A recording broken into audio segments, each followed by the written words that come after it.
Good morning, everybody. In case you've missed it, September is an unofficial month of AI. So I've leaned in and I'm going to have a little bit of fun, David Letterman style, with some research that I've been doing around the top 100 questions that mortgage executives have around AI.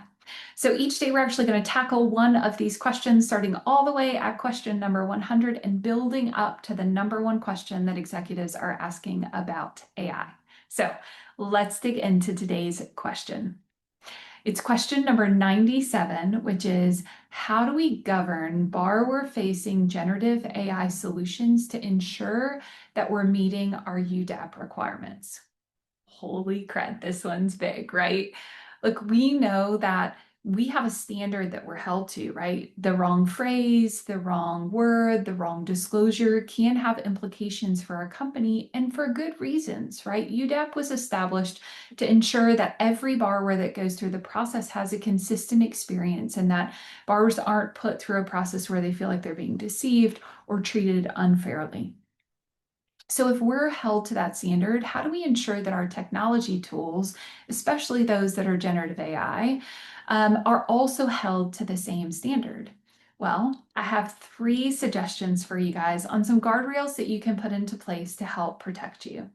One is create an approved language library. So this helps your AI to understand the right phrases to use when questions come up around fees or products or interest rates. Now, you can also use this to actually refuse to answer a question. So you can route that question over to a human that can tackle it for your consumers.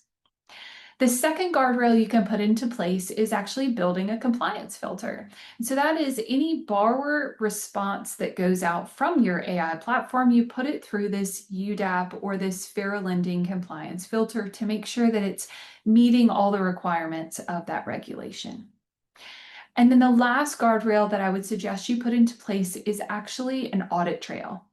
Make sure that you are documenting all of your outputs, all of your prompts, and especially any overrides on the system so that your compliance teams and eventually regulators will be able to clearly see that your system has responded the right ways.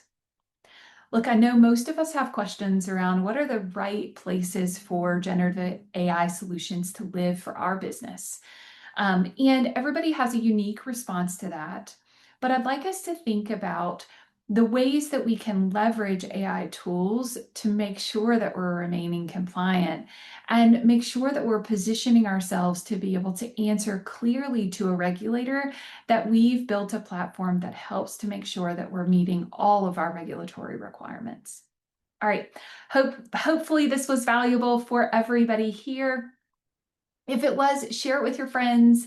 And I look forward to seeing you guys all back here tomorrow for question 96.